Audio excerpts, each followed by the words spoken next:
नमस्कार। आज हम लेकर आए हैं आपके लिए सांख्य कारिका।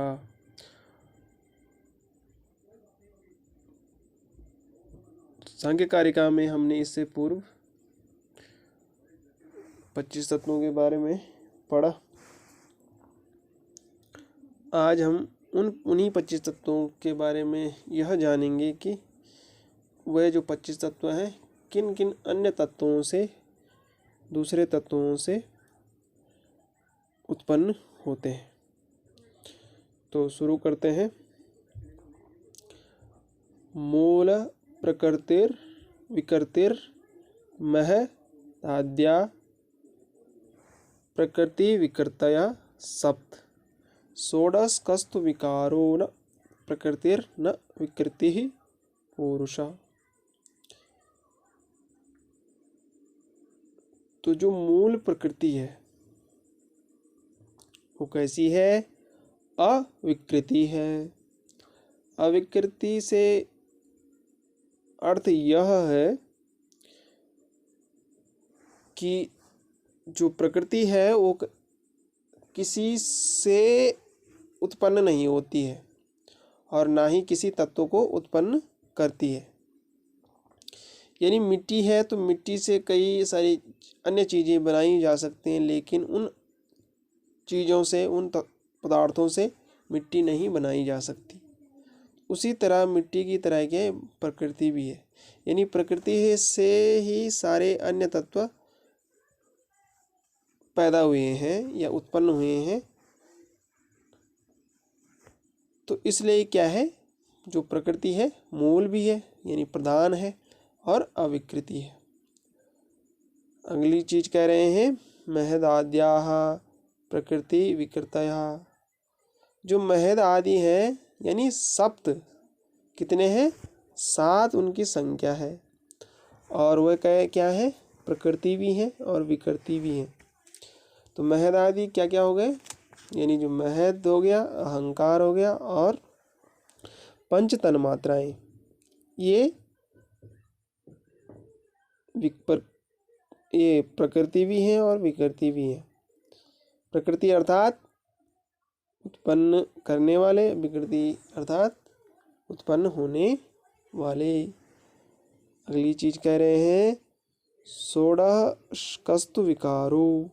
यानी जो 16 पदार्थ हैं, तत्व हैं, वे क्या है? विकार हैं, यानी उत्पन्न होने वाले हैं और ना ही किसी को उत्पन्न करते हैं, केवल ये उत्पन्न होते हैं। अब यह 16 कौन कौन से हैं तो इनको भी जान लेते हैं। तो पंच कर्मेंद्रियां, पंच ज्ञानेंद्रियां, मन और पंच महाभूत, ये क्या है? केवल विकार है यानी उत्पन्न होने वाले। और पुरुष के बारे में क्या बताया है?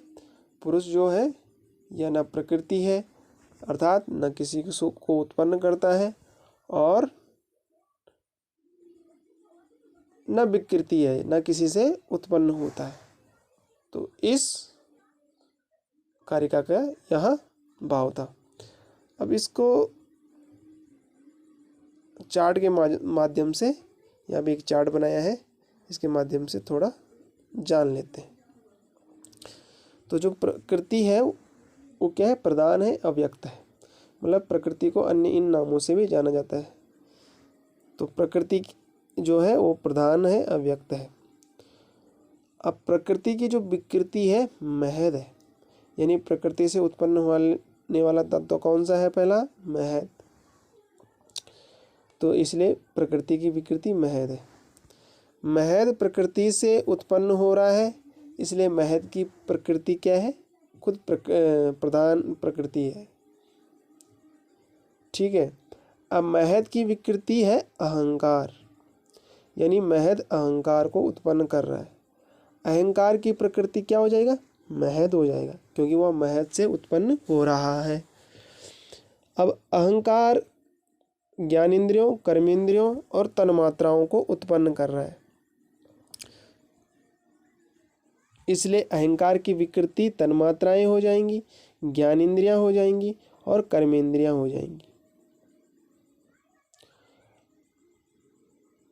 ठीक है। अब ये जो ज्ञानेंद्रियां, कर्मेंद्रियां हैं और तन्मात्राएं हैं, इनकी प्रकृति क्या है? अहंकार है, क्योंकि ये अहंकार से उत्पन्न हो रहे हैं। तो अहंकार की प्रकृति विकृति ये तत्व, और इन तत्वों की प्रकृति अहंकार। अब तन्मात्राओं से उत्पन्न होने वाले हैं तत्व पंचमहाभूत। तो तन्मात्राओं की जो विकृति है ये पंचमहाभूत है, और इन पंचमहाभूतों की जो प्रकृति है वो तन्मात्रा है। बस ऐसा समझ लीजिए। अब जो तन्मात्राएं 5 है, तो 5 अलग अलग तत्वों से अलग अलग पंचमहाभूतों का निर्माण होता है। शब्द से आकाश का, स्पर्श से वायु का, रूप से तेज का, रस से जल का और गंध से पृथ्वी का यानी निर्माण यानी उत्पन्न होते हैं। इसलिए तन्मात्राओं की विकृति पंचमहाभूत और पंचमहाभूतों की प्रकृति तन्मात्राएं। और अगला जो 25वां तत्व है पुरुष, या 25वां तत्व है, यह किसी को न उत्पन्न करता है और न किसी से उत्पन्न होता है। और जब प्रकृति और पुरुष का मेल होता है तभी सृष्टि का निर्माण होता है। बस इस कारिका में इतना बताया गया है। उम्मीद करता हूँ कि आपको इस कारिका का भाव समझ में आया होगा।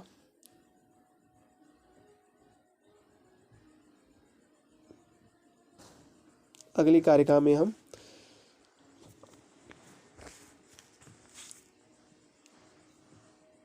प्रमाणों के बारे में पढ़ेंगे कि जो सांख्य कारिका या सांख्य दर्शन में प्रमाण है वो कितने बताए गए हैं।